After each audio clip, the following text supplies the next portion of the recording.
विफाक में हुकूमत साजी मरकज के लिए पावर शेयरिंग का 2 निकाती फार्मूला तैयार। ज़राए के मुताबिक 3 साल और 2 साल का मंसूबा तैयार किया गया है। पहले मरहले में ज्यादा सीटों वाली जमात का वज़ीर आज़म 3 साल के लिए आएगा। दूसरे मरहले में दूसरी पार्टी का वज़ीर आज़म 2 साल के लिए होगा। पीपल्स पार्टी ने वज़ीर आला पंजाब के लिए मरियम नवाज की हिमायत की यकीन दहानी भी करवा दी है। अहम खबर है, आपको अपडेट करेंगे इस बारे में। विफाक में हुकूमत साजी और इसके लिए मरकज के लिए पावर शेयरिंग का 2 निकाती फार्मूला तैयार किया गया है। ज़राए का इस बारे में यह कहना है कि 3 साल और 2 साल का मंसूबा तैयार किया गया है।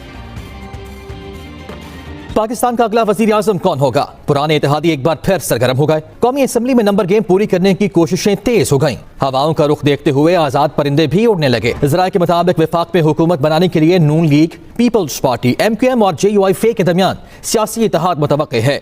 नून लीग और पीपल्स पार्टी के दरमियान 2 निकाती फार्मूला तैयार कर लिया गया। ज़राए का बताना है कि पहले मरहले में इत्तेहाद के बाद ज्यादा सीटों वाली एक पार्टी का वजीर आजम 3 साल के लिए होगा, जबकि दूसरे मरहले में 2 साल के लिए दूसरी पार्टी का वजीर आजम होगा। पीपल्स पार्टी ने वजीर आला पंजाब के लिए मरियम नवाज शरीफ की हिमायत की यकीन दहानी करवा दी है। ज़राए पीपल्स पार्टी के मुताबिक पीपल्स पार्टी की सेंट्रल एग्जीक्यूटिव कमेटी के इजलास में वफाक में पहली या दूसरी मुद्दत के फार्मूले पर गौर होगा। MQM, मुस्लिम लीग काफ, मुस्लिम लीग नून और JUI के रहनुमाओं से भी मुलाकातों में पहली या दूसरी मुद्दत के लिए किसी एक फार्मूले पर हतमी फैसला होगा। गुज़िश्ता रोज जाती उमरा रायवन में कायद नवाज शरीफ की सरबराही में मुस्लिम लीग नून की बड़ी बैठक हुई, जिसमें पंजाब में सूबाई हुकूमत बनाने के लिए इब्तदाई खदोखाल तैयार कर लिए गए। इजलास में शहबाज शरीफ वजीर आजम और मरियम नवाज वजीर आला पंजाब के लिए मजबूत उम्मीदवार बनकर सामने आए। और राब्ते जारी हैं। ऐसे में पीपल्स पार्टी की सेंट्रल एग्जीक्यूटिव कमेटी का इजलास भी आज होने जा रहा है, जिसमें मुस्लिम लीग नून की जानिब से दी गई तजावीज़ पर गौर किया जाएगा। CEC इजलास में तौसीक़ के बाद सदर ममलकत, चेयरमैन सेनेट और सेनेट इलेक्शन समेत तमाम उमूर ज़ेर गौर आएंगे। जी, आसिफ अली जरदारी और शहबाज शरीफ की बिलावल हाउस में कल दोबारा मुलाकात होगी। मुख्तलिफ इशूज़ के लिए कमेटियां बनाई जाएंगी। कमेटियां वजारतों की तकसीम, आइंदा के सियासी लाहे-अमल तय करेंगी। और MQM पाकिस्तान का वफ्द इस्लामाबाद पहुंच गया। वफ्द में खालिद मकबूल सिद्दीकी, फारूक सत्तार, मुस्तफा कमाल और गवर्नर सिंध कामरान तहसोरी शामिल हैं। ज़राए के मुताबिक MQM का वफ्द इस्लामाबाद में आइंदा की हिकमत अमली से मुतालिक अहम मुलाकातें करेगा। आपको अपडेट करेंगे इस बारे में। MQM पाकिस्तान का वफ्द इस्लामाबाद पहुंच गया है। पहले से खबर या माहिराना तज्जिया, वावदा की क़याफा शनासी अपनी मिसाल आप। फैसल वावदा की एक के बाद एक पेश गोई दुरुस्त साबित। साबिक वफाकी वजीर फैसल वावदा ने एक और पेश गोई कर दी। PTI के हिमायत याफ्ता 90 आज़ाद अरकान इधर उधर बिखर जाएंगे। आज़ाद अरकान में 30 नून लीग और बाकी 30 का भाव लग गया। कुछ दिन में PTI के पास 30 अच्छे बच्चे रह जाएंगे। फैसल वावदा की एक के बाद एक पेश गोई दुरुस्त साबित हुई। आज़ाद जो हैं, जो तहरीक इंसाफ के हैं, जो रिकग्नाइज फेसेस हैं, सलमान अकरम राजा जैसे लोग जो हैं वो अच्छे बच्चे बन के ऑपोजिशन में बैठेंगे। बाकी सब बिकने के लिए तैयार हैं। भाव लग रहा है। विंटर सेल शुरू हो गई है। व्यापारी इस्लामाबाद पहुंच गए हैं। मार्केट में सभी व्यापारी को छोटा है, को बड़ा है, को छोटे बड़ों के साथ मिल जाएंगे। जरदारी साहब एक अच्छे बिजनेसमैन हैं, अच्छे पॉलिटिशियन हैं, शतरंज के खिलाड़ी हैं, हमारे जैसे भी उनका मिल जाएंगे। हम छोटी दुकान चलाते हैं, बड़ी दुकान चलाते हैं। ठीक है सर, वोट होगा, नोट होगा, प्यार होगा, मोहब्बत होगी, तो सब चीज चलती है ना सर। अगर आप मुझसे यूं पूछेंगे तो मैं आपसे कहूंगा कि मेजॉरिटी रिकग्नाइज फेसेस 20, 22, 25 रह जाएंगे। बाकी तो सब बिक जाएंगे सर। बिक गए हैं सर, बोली लग रही है, अंदर खाने तो बोली लग रही है, राब्ते हो गए हैं, कीमतें बढ़ रही हैं। तो इसमें कोई रॉकेट साइंस नहीं है जॉय साहब। जो मैं आपसे कह रहा हूँ अगले 72 घंटों में या 4 दिनों में आप देख लेंगे। MQM की सर किस्मत खुल गई है, और क्योंकि तरीके साहब ग्राउंड पे मौजूद नहीं है और कोई खास कंपटीशन भी नहीं है, तो मैंने कल भी कहा था कि 12-14 में देख रहा हूँ, शायद एक हाथ प्लस माइनस और हो जाएंगे। MQM का क्योंकि अब MQM पाकिस्तान हो गई तो मेरे कुछ दोस्त भी चले गए हैं, लेकिन वैसे तो आपको पता है ना कि वो तो जिस वक्त जहाँ हवा चलती है वहाँ चले जाते हैं, तो वो तो नॉर्मल है, वो तो है ही नून लीग का हिस्सा। तहरीक इंसाफ के नामजद आज़ाद अरकान की वफादारियां बदलने का खदशा है। ऐसे में PTI ने कामयाब होने वाले नामजद अरकान को हल्फनामा जमा कराने की हिदायत कर दी है। कामयाब होने वाले MNA शाहिद खटक ने हल्फनामा पार्टी क़यादत को भिजवा दिया है। हल्फनामे में कहा गया है कि पार्टी की जानिब से जो हिदायत मिलेगी उस पर अमल करूंगा। तफसीलात जान लेते हैं, हमारे साथ एहतशाम मसीद मौजूद है। एहतशाम बताएगा।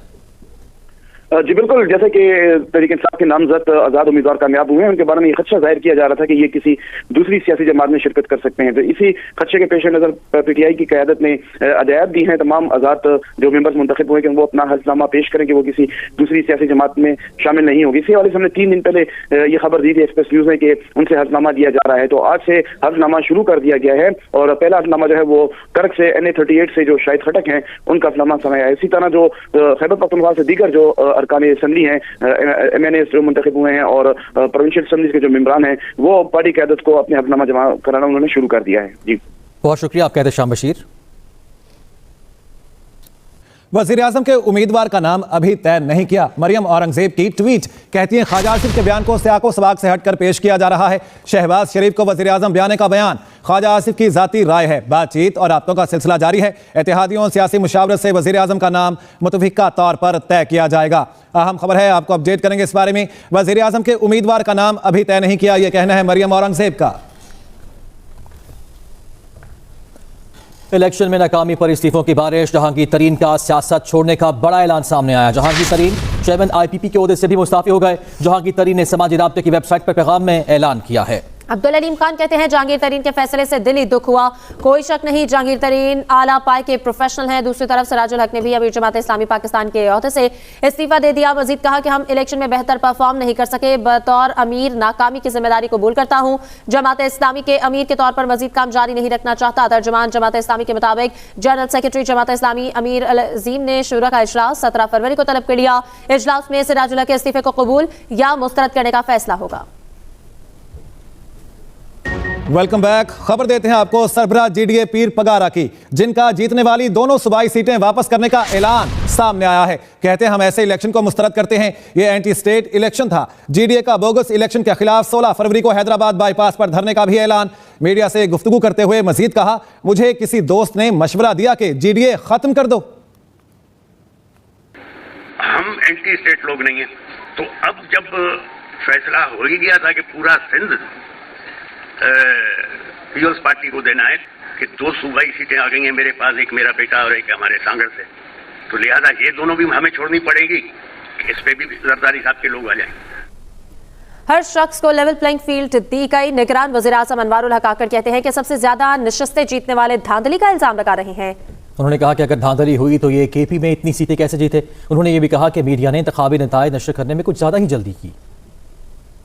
पहले 2.5 घंटे में ये perception social media, digital media के जरिए बना दी गई कि वो जी स्वीपिंग इलेक्शन को रिक कर दिया गया है, चेंज हो गए हैं रिजल्ट। जहाँ पे राना सनाउल्लाह जैसा इम्पोर्टेंट स्टालवार, जावेद लतीफ़, खुर्रम दस्तगीर, ये तमाम लोग हार चुके, साद रफ़ीक, ये हार चुके हैं, लेकिन ये तमाम लोग हम पे यकीन किए बैठे हैं कि नहीं रिगिंग हुई है। The biggest deployment of military was in Khyber Pakhtunkhwa and the highest support in terms of return candidate came from Khyber Pakhtunkhwa, and they were in such places where other than military nobody could had access.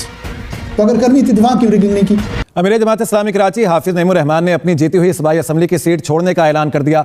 बोले, इतना ज़र्फ रखता हूं कि ये नशिस्त नहीं लूंगा क्योंकि मेरे वोट कम और मेरे मद्दे मुकाबिल PTI के आज़ाद उम्मीदवार के ज़्यादा हैं। उन्होंने प्रेस कॉन्फ्रेंस में मजीद क्या कहा, कराची से रिपोर्ट कर रहे हैं इस बारे में नासिर भट्ट।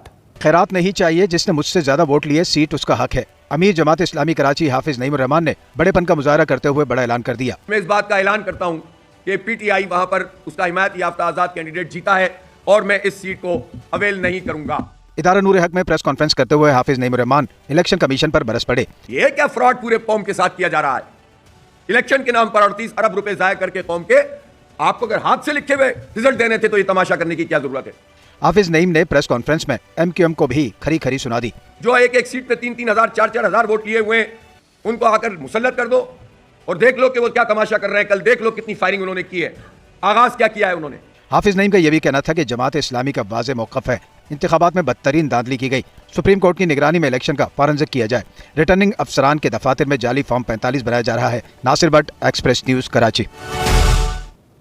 अहम खबर आपको देते हैं। PS 129 से मुत्तहदा का उम्मीदवार जीता था। हाफिज नईमुर रहमान ने इस्तीफा देकर अपनी इज्जत बचाई है। हाफिज नईमुर रहमान के सीट छोड़ने पर MQM का रद्द-ए-अमल। कहा, MQM उम्मीदवार मुआज मुकद्दम ने नईमुर रहमान के खिलाफ अदालत से रुजू करने का फैसला किया था। PS 129 से मुत्तहदा का उम्मीदवार जीता था। हाफिज नईमुर रहमान ने इस्तीफे देकर अपनी इज्जत बचाई।